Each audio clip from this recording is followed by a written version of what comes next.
안녕하세요, 친구들. 우리가 이제는 성경학교 가정 미션 시간입니다. 목사님과 영상을 통해서 우리 죄를 사하여 주시옵고 라는 이 주제에 대해서 함께 나눈 후에 우리 친구들이 가정에서 질문에 답을 작성해 보는 시간 될 수 있기를 바랍니다. 마태복음 6장 12절 말씀인데요. 친구들 화면을 보면서 같이 한번 읽어볼까요? 우리가 우리에게 죄 지은 자를 사하여 준 것 같이 우리 죄를 사하여 주시옵고. 아멘. 주기도문을 할 때마다 의미를 생각하며 기도하는 것보다 아마 형식에 따라 마치 외우는 것처럼 할 때가 대부분이었을 것입니다. 그런데 우리가 이번 겨울 성경학교를 통해 주기도문의 말씀에 대해 한 절 한 절 묵상하면서 또 함께 말씀을 듣고 나눠보니까 은혜가 되고 감사가 되는 시간입니다.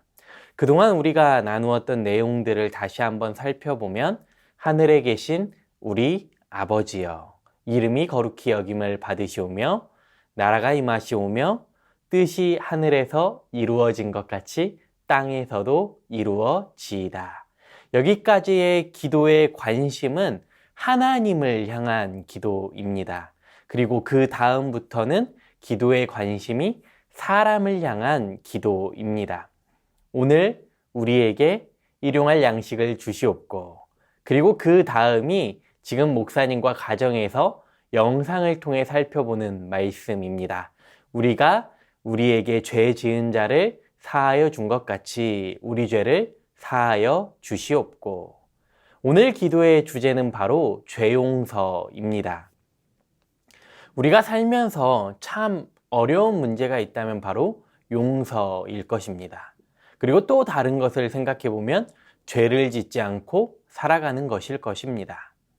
지금 영상을 통해 말씀을 묵상하고 있는 우리 친구들은 다른 사람들의 죄를 용서한다는 것이 쉬운 일일까요? 또한 우리가 하루를 시작하면서 오늘 또 하나님의 말씀대로 살면서 죄를 짓지 말고 살아가야지라고 다짐했다면 이 다짐은 하루라도 한 번이라도 지켜질 수 있었나요? 우리의 다짐대로 하루가 마무리되면 참 좋겠지만 저녁 시간 우리가 하루를 돌아보면서 기도를 할 때 보면 물론 잘한 일도 감사한 일도 참 많이 있을 것입니다. 그러나 우리가 회개해야 할 기도의 내용들도 참 많이 있을 것입니다. 하나님, 오늘 이러이러한 죄를 지었습니다. 용서해 주세요. 하나님, 내일은 죄 짓지 않고 말씀대로 살아가게 해주세요. 여기에는 오늘 주기도문의 말씀이 담겨 있는 것이죠.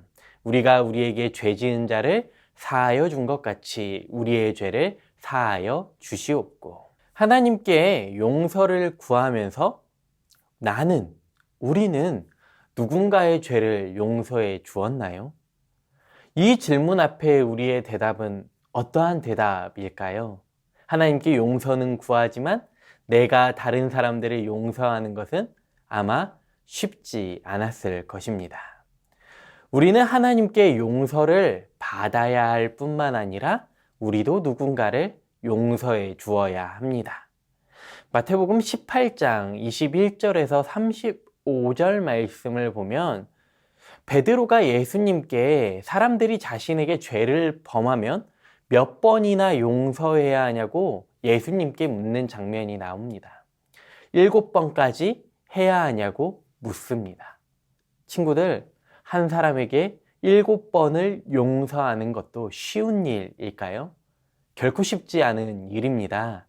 그런데 예수님께서는 7번 뿐만이 아니라 7번을 70번까지 하라고 말씀하십니다. 얼만큼 하라고요? 7번을 70번까지. 그러니까 계속 용서하라는 것이죠. 그러면서 예수님께서 한 이야기를 들려주고 계십니다. 1만 달란트의 빚을 진 어떤 사람이 있었는데 이 금액은 사람이 평생을 일해도 갚을 수 없는 금액입니다. 어느 날 주인이 이 빚을 갚으라고 하는데 갚을 수 없게 되자 자신의 몸과 아내와 자녀들과 모든 소유를 팔아서라도 갚으라고 이야기를 하자 이 종은 주인에게 무릎을 꿇고 사정사정합니다. 그러자 주인은 이를 불쌍히 여겨 모든 빚을 탕감해주고 보냅니다. 이게 무슨 말일까요? 용서해 주었다는 것이죠. 이제 종은 자유로운 몸으로 돌아갑니다. 그의 발걸음이 얼마나 기뻤을까요? 그런데 길을 가다가 자기에게 100데나리온을 빚진 동료를 만나게 됩니다. 1만 달란트에 비하면 이 100데나리온이라는 금액은 엄청 작은 금액입니다. 사람이 일을 해서 갚을 수 있을 정도의 금액입니다. 그런데 이 사람의 멱살을 잡고 왜 돈을 갚지 않느냐면서 지금 당장 돈을 갚으라고 이야기를 하자 이 동료가 갚을 능력이 지금 없으니까 조금만 기다려달라고 참아달라고 부탁합니다. 그런데 이 종은 동료를 용서해 주지 않습니다. 그 즉시 옥에 가두게 됩니다. 갚을 때까지 옥에 있으라고 하는 것이죠. 이 광경을 지켜보던 한 동료가 이 사실을 주인에게 가서 알리자 이 주인은 이 이야기를 듣고 다시 1만 달란트 빚진 자를 불러와서 이 빚을 다 갚기 전까지 옥에서 살으라고 명령합니다. 우리 친구들 이 이야기를 듣고 그러면 우리가 우리에게 죄 지은 자를 용서해야 하나님께서도 우리의 죄를 용서하시고 우리가 용서하지 않으면 하나님도 용서하지 않는다는 생각을 할 수도 있을 것 같은데 맞나요? 아니죠. 중요한 것은 하나님께서 우리를 먼저 용서하셨다는 것입니다. 우리가 다른 사람들을 용서하고 안 하고의 문제가 아니라 하나님께서 먼저 우리를 용서해 주셨다는 것이죠. 1만 달란트 빚진 사람처럼 우리는 과거의 죄, 현재의 죄, 그리고 미래의 죄를 모두 합하면 이 1만 달란트 빚진 사람과 같이 갚을 수 없는, 우리의 능력으로 해결할 수 없는 큰 죄를 지은 사람입니다. 그 죄를 하나님께서 예수님을 십자가에서 희생시킬 때 모두 다 용서해 주셨습니다.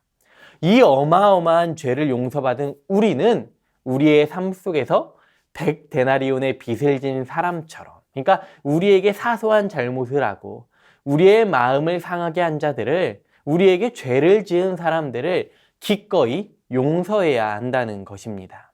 오늘 이 주기도문의 의미를 우리가 깊이 생각해 볼 때 하나님의 크고 놀라우신 은혜를 우리는 발견하게 되는 것입니다. 사랑하는 우리 친구들, 우리가 우리에게 죄 지은 자를 사하여 준 것 같이 우리 죄를 사하여 주시옵고, 오늘 이 말씀에서 우리가 발견해야 할 사실은 하나님의 사랑입니다. 하나님의 은혜인 것이죠. 우리의 능력으로, 우리의 가진 것으로 나를 구원할 수 없는데 하나님께서는 나를 사랑하시고 나를 아끼시고 나를 위해 예수님을 십자가에서 희생하시고 그 사랑으로 오늘 나를 용서해 주셨다는 것입니다. 그 사랑을 입은 자로서 매일매일을 살아갈 때 하나님 앞에 우리의 잘못을 회개할 수 있기를 바랍니다. 하나님의 은혜를 날마다 입을 수 있기를 바랍니다. 그 은혜를 입은 자의 삶이 오늘 말씀에서처럼 우리가 우리에게 죄 지은 자를 사하여 주는 것입니다. 우리 친구들, 나의 모습 속에서, 나의 삶 속에서 주기도문 말씀의 한 절 한 절이 이루어질 수 있기를 바랍니다. 그리고 믿음으로 기도할 수 있기를 바랍니다. 믿음으로 승리하는 우리 리본 초등부 친구들 될 수 있기를 이 시간 간절히 소망합니다. 우리 가정에서 주신 말씀을 한 번 더 묵상하면서 질문지에 성실하게 답해 볼 수 있기를 바랍니다. 우리 그럼 내일 주일에 다시 만나요.